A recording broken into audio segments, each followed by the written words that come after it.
நான் வந்து அம்மா கிட்ட இருந்தேன், உங்களுக்கு தெரியுங்க.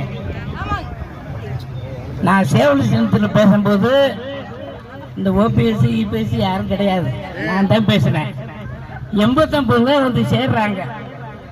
யாரு இவங்க? ஆமா, இபிஎஸ். காங்கிரஸ் வந்து தர்த்தியம் எப்பவுமே. ஒரு நேரத்தில் சோனியா காந்தி 1,00,000 பேருக்கு மேல நம்ம தமிழ்ல சுட்டு கொண்டுட்டு அவங்க வந்து ஓட்டு கேட்கிறாங்க. நீங்க விடுவீங்களா? இவங்க 3 வருஷம் தான்.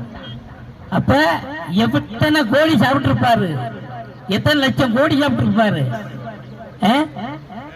11 மெடிக்கல் காலேஜ்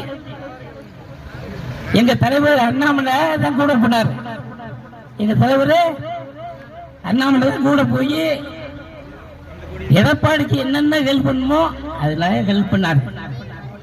அந்த நன்றியை மறந்துட்டார், அந்த நன்றியை மறந்துட்டார். இந்த தேர்தலோட எடப்பாடி முடிச்சிருங்க. அதுக்கப்புறம் இனிமே நம்ம மோடி தான். புரட்சி தலைவர் அம்மாவும் புரட்சி தலைவரும் டைட்டானிக் கப்பல் மாதிரியா வச்சிருந்தாங்கய்யா. அந்த கப்பலை ஓட தெரியாம ஓட்டி உடைச்சு விட்டாங்க, உடைச்சு நாசமா போச்சு. எனக்கு ரொம்ப வருத்தமா இருக்கு.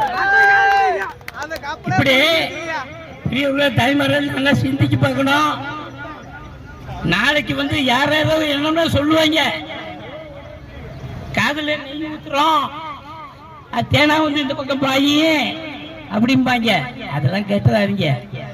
யாரு என்ன சொன்னாலும் இங்க ஒரே முடிவா இருக்கும், தாம்பரைக்குத்தான் போடுவேன் அப்படின்னு. பாதகம் செய்பவரை கண்டால் நாம் பயங்கொள்ளலாகாது பாப்பா, மோதி மிதித்து விடு பாப்பா, அவர் முகத்தில் உமிழ்ந்து விடு பாப்பா. அண்மை செய்திகளை உடனுக்குடன் தெரிந்து கொள்ள இணைந்திருங்கள் இயம்நாடு தொலைக்காட்சியுடன்.